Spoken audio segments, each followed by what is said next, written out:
Hello, this is RJ City, and I am ethically opposed to any more wrestling podcasts. I don't know why you guys are talking about wrestling. It is a niche product. It is a very small industry. Yet, at this point, there's more wrestling podcasts than there are wrestlers. There is something wrong with society as a whole, but as you get smaller and smaller into wrestling, and then the wrestling podcast sphere, it gets even worse. And one such example, if I may turn on the microscope and look at the drudgery that happens to be True Heel Heat. SP3, Sid, this is your fault.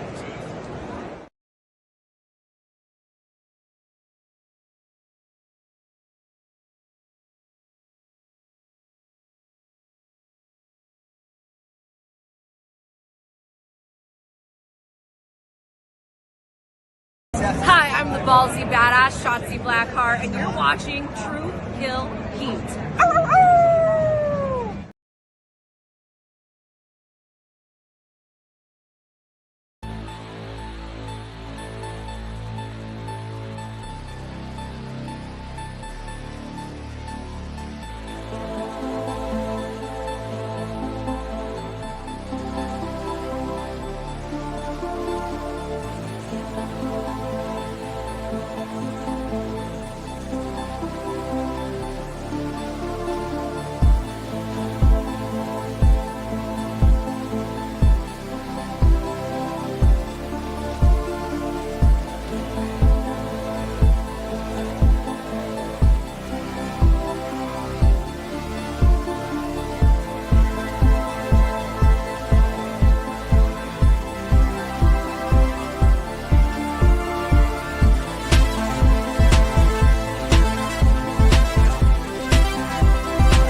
It is me, your True Heel Phenom, SP3, and we are live on the True Heel Heat YouTube and Facebook for our WWE NXT Deadline 2025 review, breaking down the latest NXT Premium Live event that took place this past Saturday from San Antonio, Texas, where they crowned a new men's and women's Iron Survivor and a new NXT champion who will go on this Saturday to face the undisputed WWE champion, the American Nightmare, Cody Rhodes, at John Cena's final match, WWE Saturday night's main event. So we're here to break it all down and talk about it with you as only we can.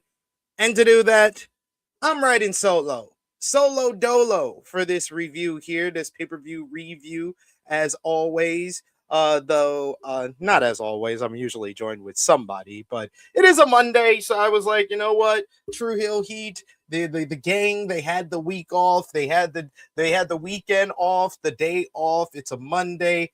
I can handle things myself. Appreciate y'all for joining us live. Appreciate y'all for watching us on demand. Remember to show your appreciation back. The simplest way possible is by dropping a thumbs up on the video. That helps us out so much. Helps out the YouTube algorithm. You can also share this video with all your wrestling fans, friends, and family on all your favorite social media platforms. If you are new to the True Heel Heat YouTube channel, hit that subscribe button, hit the bell to stay notified for all the great content here. You can also sound off in the live chat. We love to interact with all of you guys. Hear your thoughts on WWE NXT Deadline from this past Saturday. What do you think about the men's and women's Iron Survivor winners? Do you think WWE made the right choice? Do you think someone else should have won at Deadline? We're going to talk about it here with you today. So let us know what you thought in the live chat, or if you're watching us on demand, you can also let us know in the comments below as well. So appreciate y'all for joining us. I always like doing these solo reviews because it gives me time to kind of talk to y'all, tell y'all what's going on in the world of True Heel Heat here, as well as everything else. But you can comment live in the live chat. I love to interact with all of you guys. So let us know what you thought about NXT Deadline in the live chat. And of course, if you're feeling generous, you want to get back to what we do here, you can send a super chat donation. Any dollar amount matters. It goes back to contributors that you see on screen with us here. And we always appreciate the support that. But WWE NXT Deadline, the last premium live event officially of the year for WWE. I don't know if they count Saturday night's main event as a premium live event because it was on TV before this. So I don't know if that qualifies, but we're going to talk about the last premium live event from WWE and definitely the last premium live event for NXT of 2025 here today. So I want to know what you guys thought about it. Overall, I thought Saturday's show was a lot of fun. I think that the men's and women's Iron Survivor might be my favorite stipulation in WWE right now. I love the Royal Rumble, much like all of you. I have great memories about the Money in the Bank ladder match, Hell in a Cell. You got a reboot last year with the great CM Punk and Drew McIntyre matchup. Elimination Chamber, I've loved since they invented it. They kind of have killed the War Games gimmick. But I think out of all the stipulations WWE has gives us every single year, I think Iron Survivor is the best because it is a combination of sports competition as well as professional wrestling where the storytelling, well, sometimes the storytelling can be repetitive, as we saw on this show, that they sometimes can't come up with a lot of unique ways to end the Iron Survivor, but I think that the ability of the people involved to keep the action flowing, to get you involved, and to have you at the edge of your seat by the end of this matchup, I think it's the best stipulation in all of WWE today. But let me know what you think in the live chat or in the comment section. We got Alexa in the chat. I think that's Alex in the chat. Thanks for joining us. Saying hi to you as well. If you are new to the channel, you could say hi in the chat. You can say whatever you like in the chat. Love to interact with all of you. But without further ado, let's get into WWE NXT Deadline. As always, with our pay-per-view reviews here on the channel, I like to give you one word, one phrase to describe my overall thoughts on WWE NXT Deadline. I would say my one word, one phrase would be much better than War Games. Much better than War Games. For sure. We get an opening video focusing on time, both with the men's and women's Iron Survivor matches, as well as certain title reigns that will be up for grabs on this show. And that led into the opening contest, Ricky Saints defending the NXT Championship against Oba Femi. This was a rematch from Saints' win back at No Mercy as upset victory to become the NXT champion. Oba Femi in his first match since that loss. You get Saints early on. He tries to look for an arm bar, but you get him powering Saints down. What looks like an F5 is blocked, and Saints codebreaker to the arm is in effect. Then you get Saints knocks away Femi and gets a 2 count over a middle rope missile dropkick. Saints tells him to bring it on, so Femi hits him in the head. And then Saints is back with some running kicks to the head and then a top rope Hurricane Rana to take down the challenger. We get a big spear by Ricky. He has one of the best looking spears in the game. He then hits a very unlikely or not something that he hits all the time. Out of nowhere, he hits like a stunner cutter, however you want to say it. Because he was like he did the stunner, the cutter laying on his back, but Femi just reacted to it like a stunner. So it was a little confusing there. Then you get Faymaster. He gives Ricky Saints a 2 count. Then you get Oba Femi starts hitting Ricky right in the face. What looked like a big ending by Oba is reversed into a crucifix for a 2 count. Then we get a mischarged in the corner that sends Femi into the ring post. another charge that sends him into the ring steps on the floor. Ricky then responds and he hits a tornado DDT off the barricade, dropping Femi onto the steel steps. He hits another tornado DDT in a similar fashion to how he finished up Oba back at No Mercy. That gets a 2 count in the ring. Then he goes for another tornado DDT, but Femi catches him with the fall from Grace. He gets a near fall on that. Saints charges right into the challenger once again, and Oba hits him with a second straight fall from Grace. This time, sit out powerbomb version. 1, 2, 3. Oba Femi is your new and 2-time NXT champion.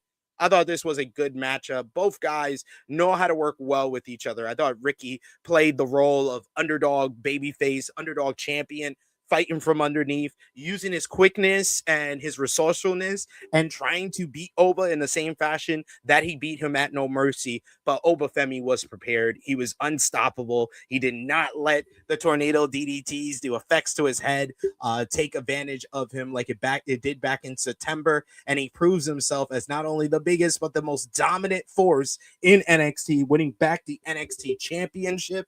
And thanks to this victory, Oba Femi now moves on. This Saturday, December 13th, Washington, D.C., Oba Femi makes his official main roster debut when he goes one-on-one with the undisputed WWE champion, the American Nightmare, Cody Rhodes. Huge match, the biggest match of Oba Femi's career coming up on Saturday, but he has reclaimed the NXT Championship. And what I thought was a very good matchup between the two guys. I thought it was, I would say, maybe a slight better than the match at No Mercy. I think the match at No Mercy was a little confusing because I think this was the first time they really kind of pushed home that Ricky's finisher is the tornado DDT. Whereas it was already established. We knew from the first matchup. And I like the fact that they played off and had the callbacks from that first matchup. I think I gave that first match like 3.5 stars. I would say this slightly better. This is like 3 3/4 stars, but a very good start to this show. A very good opener with both guys working hard and telling a good story before Oba Femi became a 2-time NXT champion. We hear from Kendal Gray with Ren Sinclair, who is ready to shock the world as she is strategizing for the Iron Survivor Challenge. We get a video telling us about the Iron Survivor Challenge before we get our first of two. This time we get the Women's Iron Survivor Challenge. The winner of this matchup will face JC Jane for the NXT Women's Championship at New Year's Evil. We get Kelani Jordynne, who is in at number 1. Kendal Gray in at number 2. Jordynne takes Kendal Gray to the mat to start, but Kendal Gray is back up and knocks Jordynne down into the corner. Gray grabs a front face lock, and they trade small packages for 2 each. Then Jordynne's Northern Lights suplex gets a 2 count, and they trade running face plants, so both women are down. Jordynne knocks Kendal Gray into the corner and hits her handspring spinning Faymaster. Gray snaps off a power slam out of nowhere, the same way that she won the WWE Evolve Women's Championship, and she gets a surprise first fall of the contest on Kelani here to put herself on the board. As Kelani is heading out, in comes Jordynne Grace next. Jordynne Grace coming in at number 3. She instantly takes Gray down with a Vader bomb. Grace sits her down and then cranks both her arms, only for Jordynne to escape the penalty box and make the save. We get Gray and Jordynne. They trade roll-ups for 2 each until Kelani is able to get the pinfall and send Kendal Gray to the penalty box herself as Kelani is on the board. Now we're 1-1 with Kendal and Kelani. Grace is back to run Jordynne over and takes her down slow. Then Jordynne is knocked down into the corner. Grace is smart enough to run over Kendal Gray, and then she gets out of the box, a slingshot dive, drops Grace, and it's Lola Vice who comes in at number 4. Lola wastes no time striking away at everyone moving, and she hits the spinning back fist on Kendal Gray to send her directly back to the penalty box.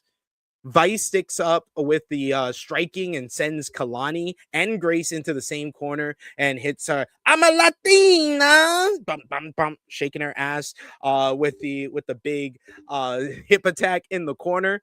Gray comes back out and she is out for a cutter and she gets the pin, a nice pinning attempt on Jordynne Grace to get the 1-2-3, and now Kendal Gray has 2 falls. So we got 2 falls for Kendal, 1 for Kelani, 1 for Lola. The next fall would come on a Kelani Jordynne high cross, which is rolled through by Jordynne Grace for the 1-2-3. Right before the 15-minute call, Jordynne Grace gets on the board, and out comes Ruca as our last person from the field. But instantly, Kelani Jordynne is being sent to the penalty box, so of course she has to cheat. When Ruca is trying to get into the ring, she slams her down right on her injured knee, right on the hard apron. Ruca has to be taken out by the referees. It's Grace loading up a 5-knuckle shuffle since John Cena gave her the spot in the matchup. She's showing her tribute to him. Then we get the free Kelani, breaks that up though, and then stomps on Kendal. But Soul is back in, fully recovered apparently, and out of nowhere hits a double Soul Snatcher on Kelani and Lola. She gets the 1-2-3 on Kelani to get her first fall, and then she pins Lola to get her second fall. Soul is now tied with Kendal. Then we get Ruca and Grace. They go after Kendal for a bit as Lola chokes Kelani on their way out of the box. Gray grabs Shades of Gray on Grace, but Jordynne makes the save with a big frog splash to steal the 1-2-3 on Jordynne. So Kelani is now tied with Soul and Kendal. Then we get Vice going after Kendal on the floor, but Soul moonsaults onto both women. Jordynne then Isai moonsaults onto Ruca and then throws Lola back inside. Something like an angle slam drops Lola, but Jordynne is back in to plant both of them. Spinning torture rack bomb finishes off Kelani. So now Jordynne gets the 1-2-3, and now we have a 4-way tie at 2. Lola is the only one down, but then Lola kicks Kendal Gray down, gets the 1-2-3, and now she is tied with everyone else at 2-2 with 2 minutes to go. Vice chokes Soul on the floor, so Ruca drops back onto her. We have a minute left. We get a Soul Snatcher off the steps that drops Lola on the floor. Kelani is out of the box. Kelani kicks Soul right in her bad knee. She then hits a 450 splash on Lola, but Jordynne makes the save. Jordynne and Kelani, they fight out of the ring. Meanwhile, you get Kendal Gray, who escapes the box. She comes out of nowhere to hit an avalanche, Shades of Gray on Lola. Vice, 1-2-3, right as the buzzer goes off. We hit the 25 minutes, and Kendal Gray, I told y'all, buy y'all Kendal Gray stocks. Let's go. The illegitimate daughter of Kurt Angle, the WWE Evolve Women's Champion, the best spear in the game, Kendal Gray. God damn it. I am good. When I say someone is good, I promise you, they are good. Kendal Gray proves me right, winning the Women's Iron Survivor Challenge 3-2-2-2-2.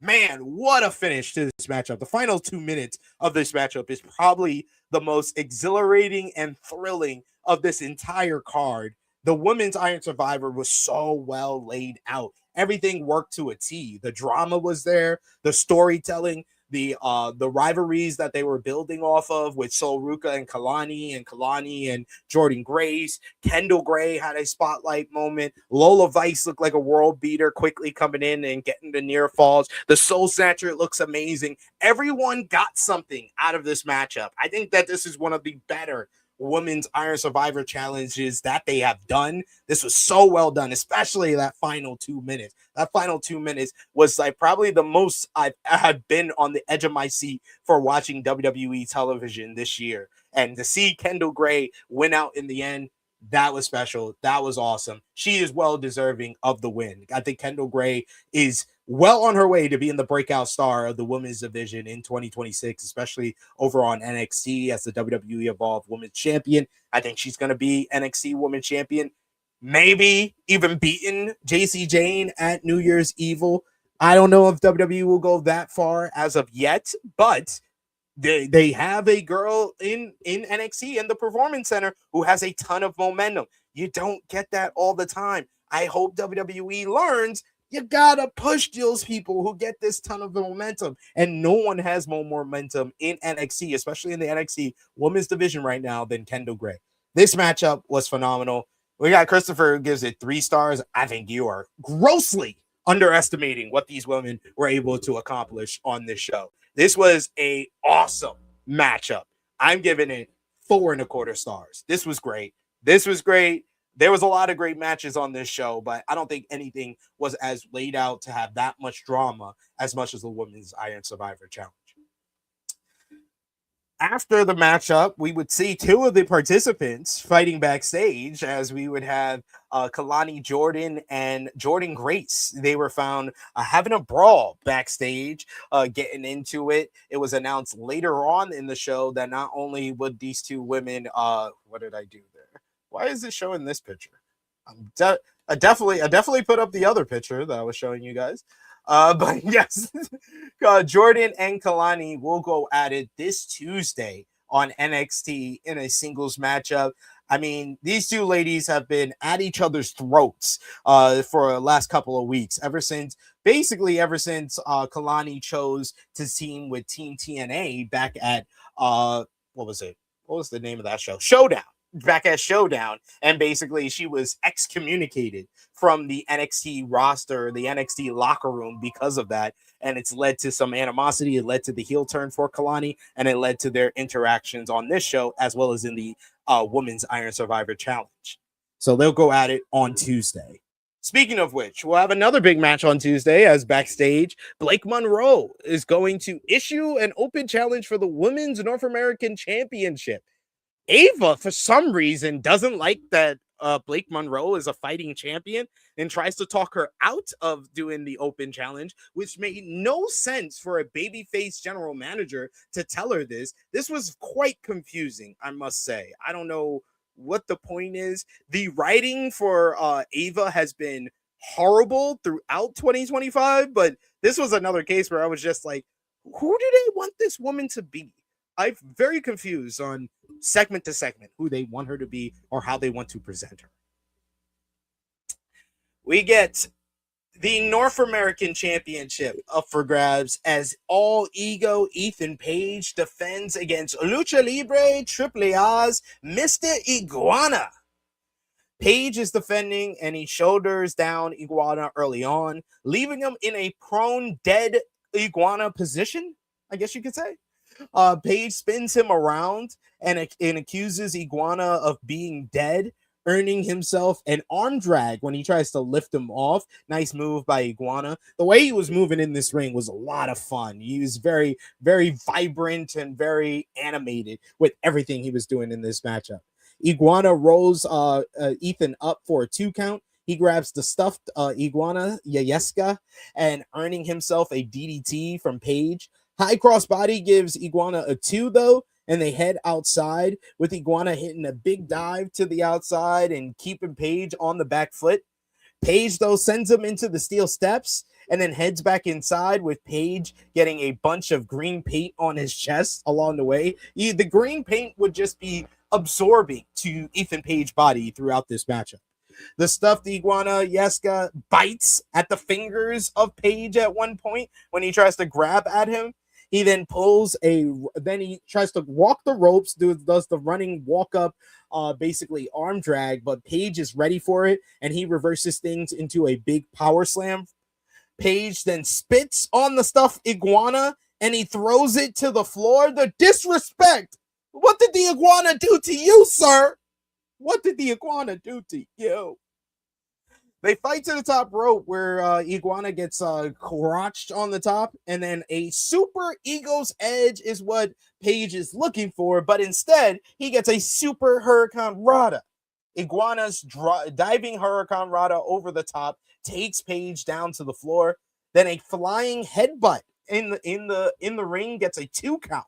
Iguana is on fire at this point, but Page is able to reverse things as he gets a reverse slam off the top rope on Iguana when he looks for a moonsault, and then he picks him up to hit the twisted grin for the 1-2-3 to pick up the victory here. This match was rather short. It was the shortest on the night at only 9 minutes, but I think it was exactly what it needed to be. This got a lot of reaction from the crowd, as the crowd was, of course, here for the antics of Iguana, and the fans were really into everything that he was doing. It was hard to kind of imagine a glorified comedy wrestler overcoming and being the one to dethrone Ethan Page after such an exceptional North American title reign. But I think that Page made it work for what it was. I think that he has proven himself to be what the commentary team talked about him being, one of the best overall wrestlers in not only WWE, but possibly the world. I think that Ethan Page has improved leaps and bounds over the past year in WWE, and he's had a hell of a year. He's had, in my eyes, I think if anybody on the NXT roster, there's your Oba Femis, there's your Trick Williams, Javon Evans, but I think Ethan Page is right there with those guys as far as having the best 2025 out of everybody on the NXT brand. We got Josh in the chat. Good to see my good brother, my co-host over on the True Hill Heat flagship podcast. He says, Ava, Ava. She is just booked to be one of the dumbest authority figures ever. And she's a very smart woman. So I don't understand why they write her in this way. We hear from Kendal Gray following her victory in the Women's Iron Survivor Challenge. Kendal Gray can't believe she won, but so Ruca comes in and to say that she would have won if she wasn't hurt. Ren Sinclair takes exception to this. She says that sounds like an excuse. She was like, don't get me wrong, no disrespect, but Gray got speared out of her damn boots by Zarya on Wednesday, but she still recovered and was able to win out tonight. Ruca says that Zarya is not here to explain her very questionable actions, but she is still my friend and I fight for my friends. So I don't know if this segment is setting up either a tag team matchup of Sol Ruca and Zarya versus Kendal Gray and Ren Sinclair, or we're setting up Sol Ruca versus Ren Sinclair. We're setting up Sol Ruca versus Kendal Gray. We're setting up Zarya versus Kendal. We could be setting up all of these things. I'm interested. I like all these women involved. I very much like Ren Sinclair. I've been a fan of her since she was Maddie Renkowski, performing for Mission Pro Wrestling. I tried to actually get an interview with her when she was with Mission Pro Wrestling. That was back when we were working with that independent promotion, and I wanted to interview her because she had so much charisma, so much likability to her, and I think we've seen a bit of that as Ren Sinclair so far in WWE, but she's made the most out of the opportunity that she's gotten in WWE. So I want to see her. I want to see her get more involved. And the fact that she's next to Kendal Gray, hopefully she's going to get a bunch of opportunities due to Kendal Gray's momentum surging at this point. Oba Femi is very happy with himself after winning NXT champion that he pulls up on NXT Tag Team Champions Dark State. Of course, Dion Lennox is in the Men's Iron Survivor Challenge.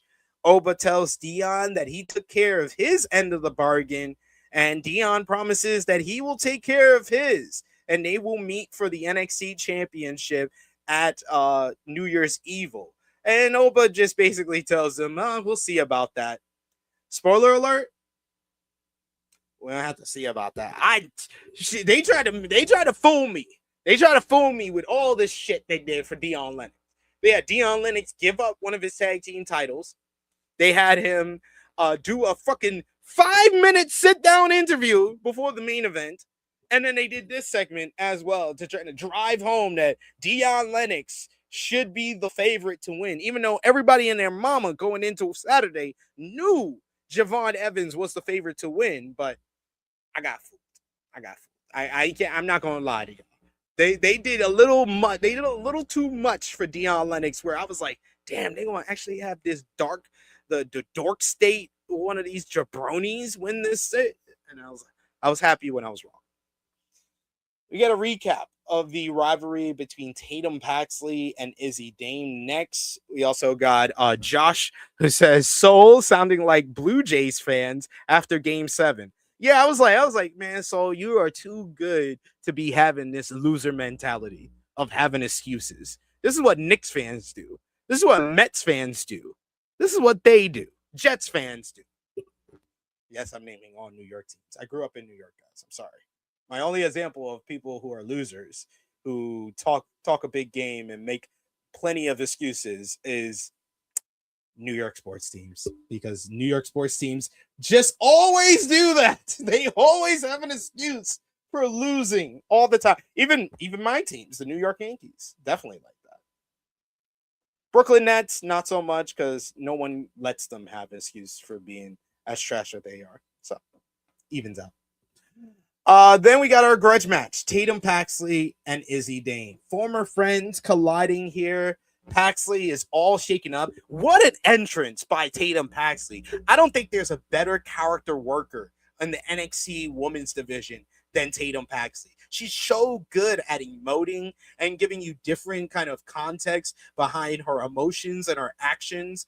Her bouts of depression that she went through after all her friends were released from the company and her boyfriend or fiance was released from the company, and that kind of probably real life feelings that she was able to kind of emote and come across on screen on NXT television that led to this friendship with Izzy Dane, and then to have that all ripped away from her, this mental breakdown, this emotional breakdown that we've seen for her over the last couple of weeks, that promo that she did on Tuesday, and then her entrance here where she comes down with the mascara just blotting all over her face. She obviously has been in tears. She doesn't even want to do this. She's so good. I think Tatum Paxley is the person that I probably have grown to like even more thanks to her character work. So that's why I think she is the best character worker in WWE NXT right now. But she's in obvious bad shape as this match starts.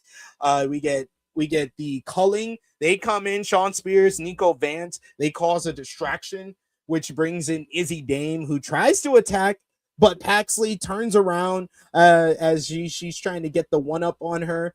They have a moment where Izzy feigns having sympathy for her former friend. She even comforts her, puts her hand on her cheek, and then looks at the screen as Tatum is falling for her, and is like, this idiot is falling for her. She smiles right at the camera, and Tatum realizes what's going on, gets angry, and starts attacking. She knocks her outside. We get a hug from Izzy, who begs off and tells her, no, please, I'm sorry. I was so wrong for doing what I did. But Tatum falls for the shit anyway. I mean, she didn't fall for the first thing, but then she fell for the second thing. That didn't make any sense. Throws her into the steel steps, knee first. We get a fisherman's carry, face plant, drops Paxley back inside as Dame is slowly hammering her way at her. We get Paxley with the sleeper on top of the bigger Dame. She's in trouble, but she then rams Tatum into the corner for the break. We get a beautiful looking Boston Crab, almost a lion tamer by Izzy, as she turns that in, putting the knee into the back, but Paxley is somehow able to slip out. We get a rebound German suplex by Tatum as she starts making her comeback. Paxley's elbow drop gets a 2 count. Izzy is able to drop kick her right out of midair and then hit her with a fisherman's neck breaker. That gets a 2. They fight onto the floor with Paxley grabbing a German suplex and then loading up the announce table. She loads up the announce table and hits the psycho trap, sending Dane into the table. But then Sean Spears pops up with a doll for Izzy and a doll for Tatum. She takes them. Izzy basically is back inside, distracting the referee. Tatum takes the dolls from Spears, but then Spears turns her around and rips off the head of the Tatum doll, which causes the distraction long enough for Tatum to get back inside. She gets blasted with the big boot, then gets the "it is what it is" choke bomb. 1, 2, 3. Izzy Dane defeats her former friend Tatum Paxley. This was a solid matchup. I like Tatum. I think that Tatum has gotten really good, not only as a character, but also in the ring. Izzy Dane, though, is very green. She feels and comes across as a Charlotte Flair clone without any of the athleticism, the experience, or the in-ring ability.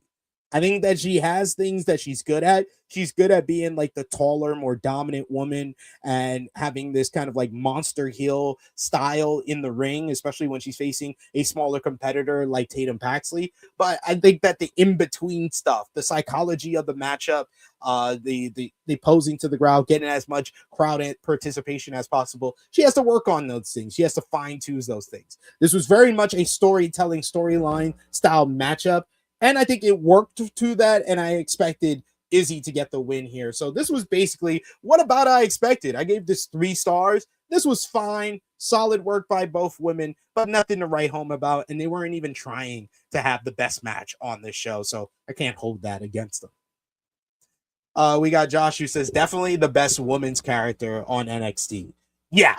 Yeah, this is it's not even close. It's not even close how good she is. Like, she's so good and she's so likable as well. Like, even though she plays this kind of like dark emo style girl, it's understandable why the fans during this matchup rallied behind her, because she's very sympathetic. She's a sympathetic figure, and that's one of the hardest things to do in wrestling today, is be a sympathetic babyface that doesn't come off like an idiot. And there was times in this matchup where, to me, she came off like an idiot. But I'm able to get by that because I'm like, damn, but I like you so much. It's like one of those, like, damn, you're dumb, but damn, you're so likable. It's one of those. That's how I feel about Tatum Paxley. And much agree with Christopher. This is far from over. We're going to see more between these two ladies. I think maybe New Year's Evil, we get maybe a stipulation matchup. Maybe you can even push it to Vengeance Day, but we're going to get at least 1 more to maybe 2 more matches between Izzy and Tatum. This rivalry is far from over. Backstage, we hear from the NXT champion, Ricky Saints, but not in an interview. He's actually upset about his loss against Oba Femi, and he's sitting down with his friend, Javon Evans.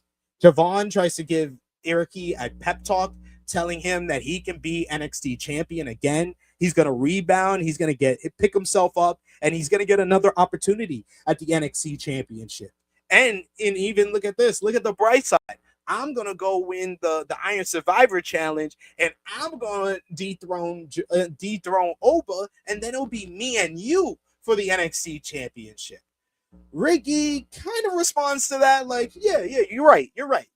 He was doubting himself, but he says you're right. But there was a tense, like a little bit of tension there, which makes me believe that maybe this whole friendship between Javon and Ricky is going to be how we get heel Ricky Saints, which I think is the best and a great Ricky Saints.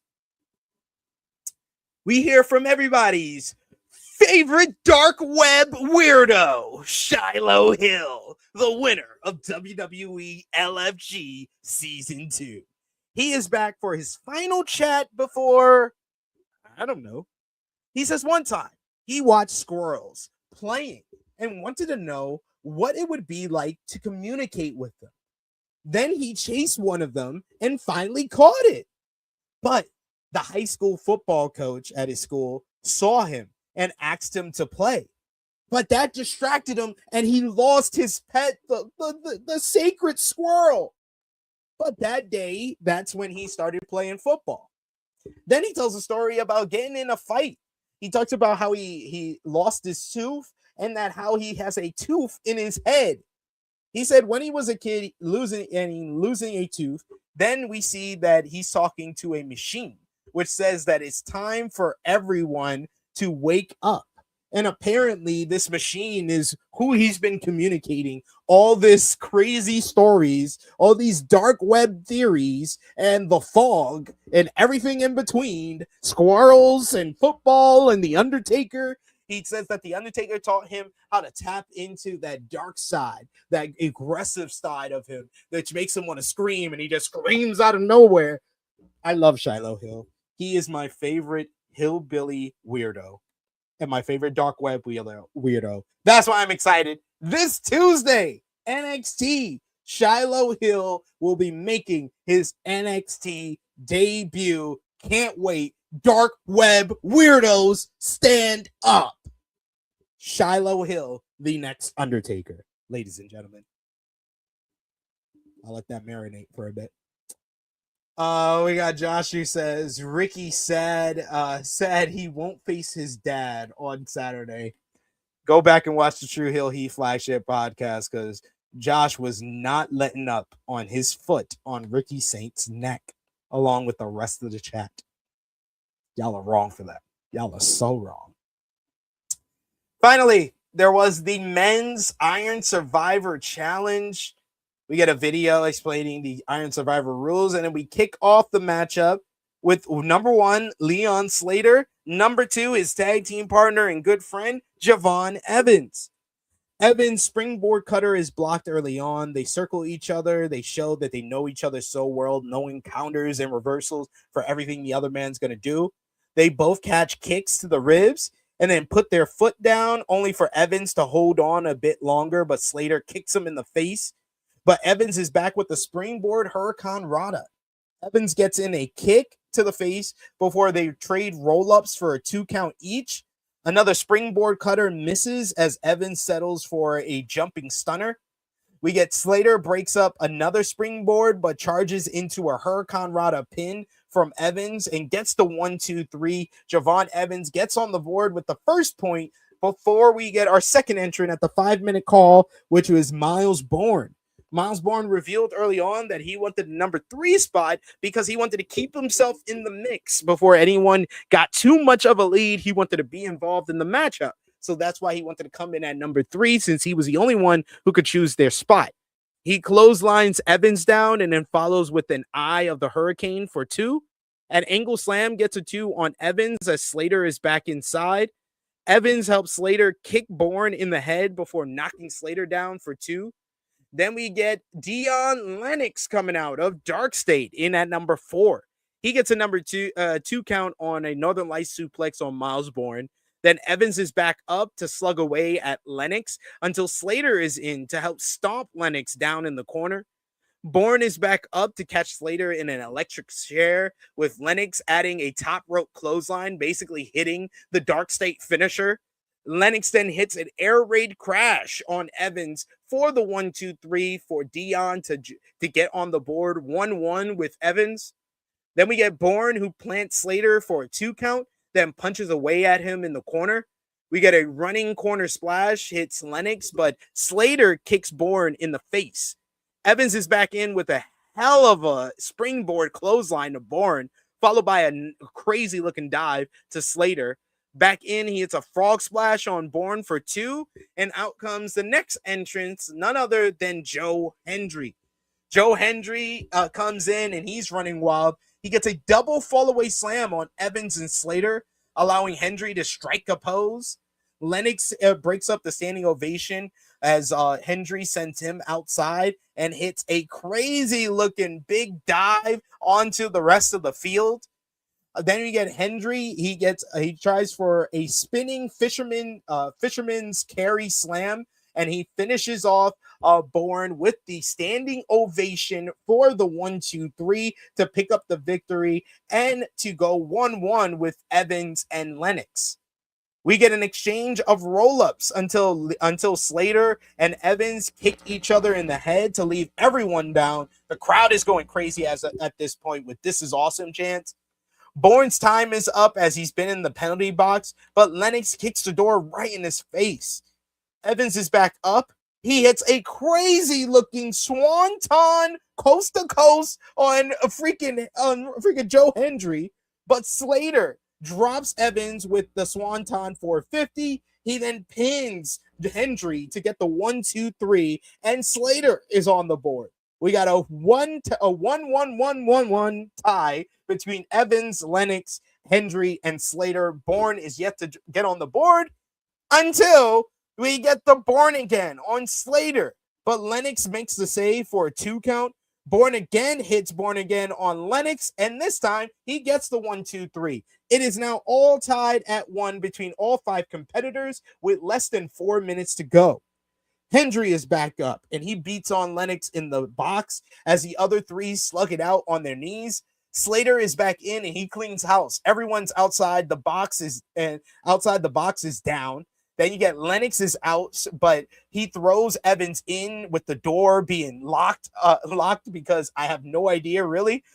Since there is no roof on the thing, Evans climbs out of the box and dives onto Lennox, only for Slater to hit his over-the-post flip dive on Jordynne, which looked insane. Evans is back in, and he hits the top rope cutter on Slater for a 2 count with Bourne making the save. Less than a minute to go. A super Bourne again drops Jordynne, but Lennox makes another save. There's a Swanton 450 to Evans, but then Hendry drops Slater to the floor. Evans small package, though, as Miles Bourne comes in. He gets small package by Javon Evans, and he gets the quick 1-2-3 with literally 2 seconds left.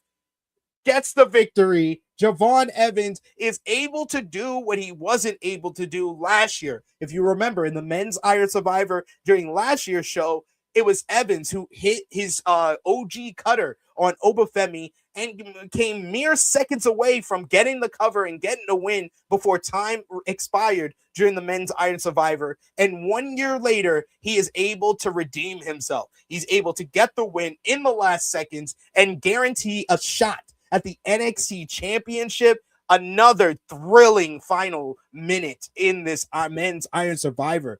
I gotta take off points for, variation, because it was very similar to the women's Iron Survivor where everyone's tied, or it's a 5-way tie with minutes left. You got to change it up a bit, and they've been able to do a good job of that the last couple of years, but they made the finishing minutes of both matches too similar. So I have to take off points from this one, even though I would say this one had the better wrestling. The women's Iron Survivor had the better layout and execution. This had the better wrestling because you got Javon Evans, you got Leon Slater. I thought Miles Bourne was good in this matchup. I thought Joe Hendry and Dion Lennox played their role, but the spotlight was definitely on Evans and Slater to do the hard work, to do all the major wrestling moments of the matchup. So I gave this match 4.25 stars. Another excellent Iron Survivor matchup on this show. Post-match, Evans is celebrating when out comes new NXT champion Oba Femi. Oba Femi comes out on stage to make it clear that he is ready for Javon. He knows that he can beat Javon. He beat Javon at Heatwave. Javon wasn't able to beat him in the men's Iron Survivor last year. He's never been able to beat him. But you know who has? The lights go out. We see an image of a dark figure wearing a hoodie walking down a familiar bridge, it seems like. The lights come back on. Evans is blinded by the lights. He's in the spotlight during all this darkness. And then out of the darkness into the spotlight comes the returning Tony D'Angelo. For the first time since July, Tony D'Angelo back on NXT. He proceeds. It looks like Javon is like greeting him. He's like, "Oh, great to see you back, you idiot." And he gets dropped with the bada bing spine buster. As then a new look Tony D'Angelo with a full-on beard, no hat. He even takes out the pieces of his torn apart signature hat and he throws it onto Javon, and he looks at the NXT champion, Oba Femi. And for the first time since Oba Femi debuted on NXT 2 years ago, it looked like Oba Femi had fear on his face, had fear in his heart, had fear in his eyes, because he looked at Javon Evans as someone that he knows he can beat, and he knows he can't beat him. But when he looks at Tony D'Angelo, he sees the man that ended his historic, record-breaking North American Championship reign. He sees the man that not only can say he was the first man to beat Oba Femi, he's the only man to beat Oba Femi twice. Love the ending to this show. I don't know how I feel about Tony D'Angelo sticking around in NXT. I was a big stickler, if you watch our preview for the show, that NXT has a plethora of super seniors that I think could make Raw and SmackDown's rosters much better, especially in the women's division. Not so much in the men's division, but definitely guys like Trick Williams, Ethan Page, Javon Evans, Oba Femi, Tony D'Angelo. Those are guys that have been on NXT for a couple of years now who are more than ready to be on the main roster. And I thought that Tony D'Angelo was one of those guys as well. And especially with the rumors of Tony D'Angelo, Ethan Page, Ricky Sayes possibly being discussed for the Vision, I wasn't sure about that with the Tony D'Angelo of it all because his character wouldn't really fit in the Vision. But it seems that with this return, we're getting an alternate version of Tony D'Angelo. Gone is the mob boss. Now he looks like he's a beast. He looked intimidating. This is the look that I think Tony D'Angelo could go into the main event scene because he has the size, he has the background, he's had good to great matches during his run on NXT. That the look that he had on Saturday is the look of a guy that could potentially become the NXT champion if WWE wants to move on from Oba Femi and put Oba Femi on the main roster. Maybe it's Javon Evans who dethrones him at the beginning of the year and New Year's Evil. You got Javon and Tony D'Angelo setting up a rivalry here at the end of this show that could be the main event of Stand and Deliver. You never know, but that was an impactful ending to the show. A great Iron Survivor matchup, an excellent choice for winner with Javon Evans, who has plenty of history with Oba Femi to make that big title match at New Year's Evil, one that the fans will look forward to. And then you get the big finale, the big kind of exclamation point on this show with Tony D'Angelo returning and really adding some energy and adding someone new, a new figure into this main event scene, because this main event scene, they added the Ricky Saints, but it's mostly been a Trick, Oba, Javon main event scene pretty much the duration of 2025. So you inject Ricky Saints into there, and he had a nice run to establish himself as a main eventer on the main roster. On NXT, and eventually a main roster star. Honestly, what he's done so far in NXT. But Tony D'Angelo, that is someone that's needed to be in this main event scene for a while. So I think that this was the right choice to put him and give him the grand return at the end of the pay-per-view. It was a great way to bring him back into the fold. We got plenty of comments here because my boy Chase is in the chat. Good to see you, Chase. He says, my God, Dion Lennox is rough. He's not the best. He is Timu Jason Jordynne, as I've called him numerous times. We got Chase who says, poo poo face Hendry. Then he also says, Leon Slater is incredible. Leon Slater, he might be my pick for a breakout star of the year. Like, TNA ain't going to win too many awards at the year end. But Leon Slater has been one of the breakout stars in all of wrestling. He's so good. And Josh, I agree. Leon's going to go places in 15 years if you ask Mark Henry. Mm-hmm. Yes, indeed. Chillin' with Jay says, Slater and Javon's backs were hurting. They carried big time. They definitely carried that. We got Jason says, don't know if I'm a fan of the beard. Fair. We got Christopher. Christopher says 4 stars for the men's Iron Survivor. Good rating there.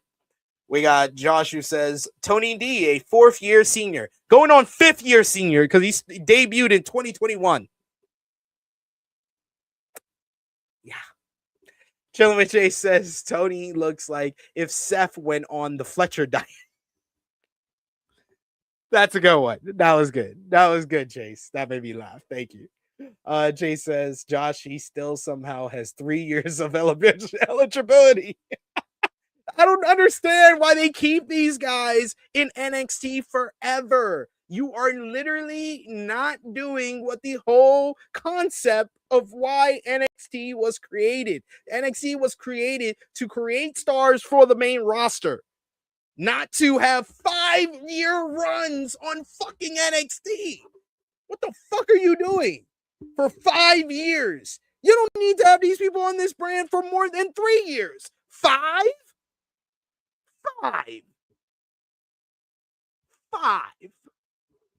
Josh says, you think he drops the fake Italian accent like Kofi did with the Jamaican one, laughing about? He might. That would be hilarious. That would be hilarious if he'd be like, you know what? I'm gonna drop all this. I'm gonna talk like this. We got Chillin' with Chase who says, yeah, he gonna randomly start talking normal. I wouldn't blame him. I wouldn't blame him. I mean, the Italian accent, he was only going to get so far with that gimmick, to be fair. To be fair to him, if he did want to kind of switch it up and not do it anymore, you were only going to get so far with that. So it's understandable. We won't hold it against you. But that is the show that we watched on Saturday. WWE NXT Deadline 2025. You guys let me know in the comment section, in the live chat, what did you think about that last Saturday show? Did you give the show a thumbs up, a thumbs down, thumbs in the middle? Out of 10, what did you give Saturday's show? What was your moment of the night, your match of the night, your MVP, your LVP? Let me know in the live chat. I'm going to let you know here as well. But for me, for WWE NXT Deadline 2025, in 3, 2, 1, thumbs up from me for sure. I'm going to give this show one of my highest ratings I'm going to give a WWE show the whole year. I gave this show an 8.5 out of 10. This show was a breath of fresh air compared to the show that I watched last Saturday. I tell you that.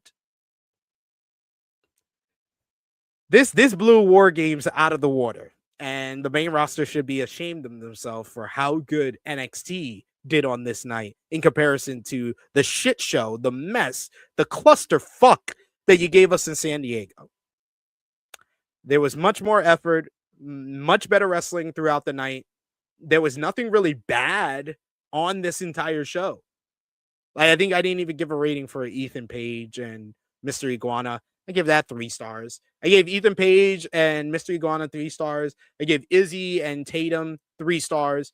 But the opener is 3 3/4. Very good opener between Oba and Ricky. And both men's and women's Iron Survivors are hits. They're hits. They're great matches. They're absolute bangers. And they both have the right winner, Javon and Kendal. This is an 8.5 show. Definitely, main roster should be ashamed of himself. MVP for the show, I got to give it to the men's and women. No, I'll give it to Oba Femi, and I'll give it to the men's and women's Iron Survivor winners, Kendal Gray and Javon Evans. LVP for the show, unfortunately, I love her. I gave her plenty of praise throughout this whole review, but it has to be Tatum Paxley because Izzy Dame did the same trick to her twice. She saw it coming the first time and then didn't the second time. And then she fell for the trick from Shawn Spears at the end.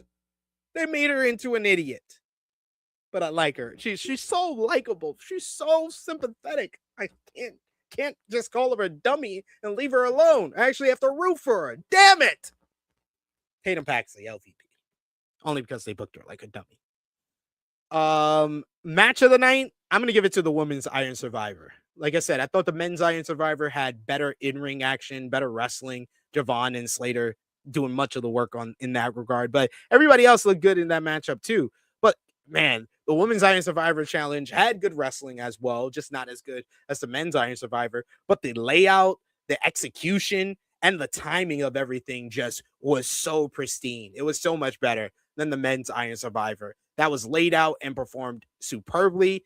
All 5 women came out of it looking like stars, looking like they can bring something to the table. They can eventually translate to the main roster. This is so good. And Kendal Gray felt like a great surprise winner. It wasn't the predictable winner like a Javon in the men's. This was a surprise, but very good winner to this matchup because you're capitalizing on all the momentum that she's gathered over the last couple of weeks on NXT. So excellent job there. Women's Iron Survivor, match of the night, moment of the night. I'm going to give moment of the night to Tony D's return. Tony D's return is the moment of the night. And that is all. That is all from me for the WWE NXT Deadline 2025 review. Let's see what you guys have to say in the chat. We got Christopher who says he gives it a thumbs up. We got Chilling with Chase who says I'm giving it a 7.5 to 10. 7.5 out of 10. Thumbs up. We got Christopher who says 7 out of 10. We got Josh who says better than War Games. We got Josh who says 7.5 to 8 out of 10. That's big for Josh to say that. Jeez, it was a good show, or that he was very pissed with War Games because he had to review it. Christopher says MVP Javon Evans and Kendall Gray. We got Chilling with Chase, who says War Games was atrocious. That's an understatement. Christopher gives LVP to Tatum.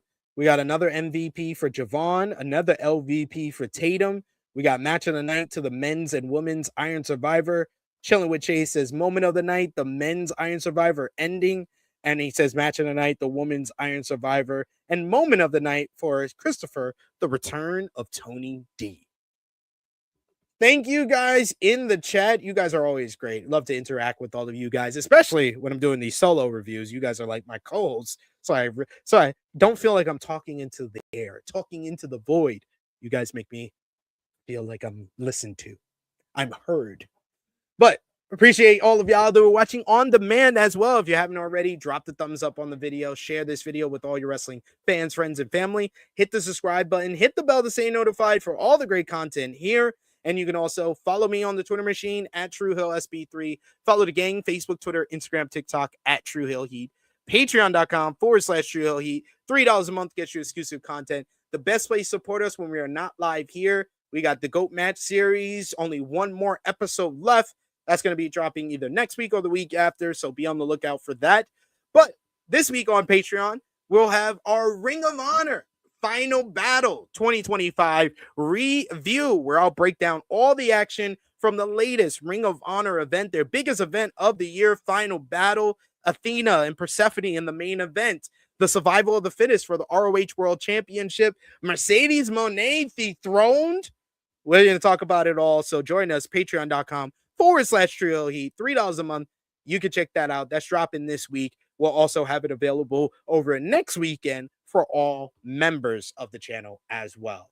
Check out the True Hill Heat flagship podcast 358, where we talked all about the latest wrestling news, including Netflix purchase of WBD, Warner Brothers Discovery, and what it means for AEW. We talked TNA on AMC. We talked Roman Reigns changing the plans for WrestleMania 42. And as well, I said it over the weekend. I said it on the flagship podcast, but it'll be dropping on our community tab today. You could start voting on the True Hill Heat year-end awards, or True Hill Heat year-end awards. Ballots will be open today on our community tab, and then the winners will be read out on the December 27th edition of the True Hill Heat flagship podcast. So you have until today, and the ballots will close on Christmas Eve. So you got about 2.5 weeks to place in your votes for this year's True Hill Heat year-end awards. We'll be having our year-end videos. We're doing it a little bit differently, where we're going to have two panelists, myself and probably someone else, giving our top 10 for the list. So we're doing something a little bit different. As always, though, the match of the year, men's, women's wrestler of the year, that is all voted on by you as well as us to give us our top 10. So some of our members of the channel will be asked for their top 5 in the men's, women's, wrestler of the year, as well as match of the year. They'll give us a top 5, and we'll get our top 10 from what they give, what our team gives. We'll have the top 10 for those videos, but top 10 AEW matches, top 10 WWE matches, top 10 NJPW matches. We're doing it differently, where each of the panelists will have their individual top 10s. They'll give it out individually, and you guys in the comments can give your own and be a part of the conversation as well. So check that out for sure. Lot to enjoy, lot to look forward to this week. We got our WWE Saturday night's main event preview, talking about John Cena's final match. Join us live here tomorrow, 1:05 p.m. Eastern time, for our Rated Raw review, reviewing tonight's Monday Night Raw, the go-home show before Saturday night's main event. So be on the lookout for that. It'll be myself and Top Guy JJ joining you live here tomorrow at 1:05 p.m. Eastern time. Check out that. I'll be back live on the True Hill Heat Sports and Entertainment channel today at 6:05 p.m. Eastern time with Miss Chrissy Love to review Power Book 4 Force Season 3, Episode 5. In my eyes, the best episode of the series yet. So be on the lookout for that. Join us on the secondary channel and subscribe over there. For myself, it is me, your True Heel Phenom, SP3. This has been our WWE NXT Deadline 2025 review. We are signing off until next time.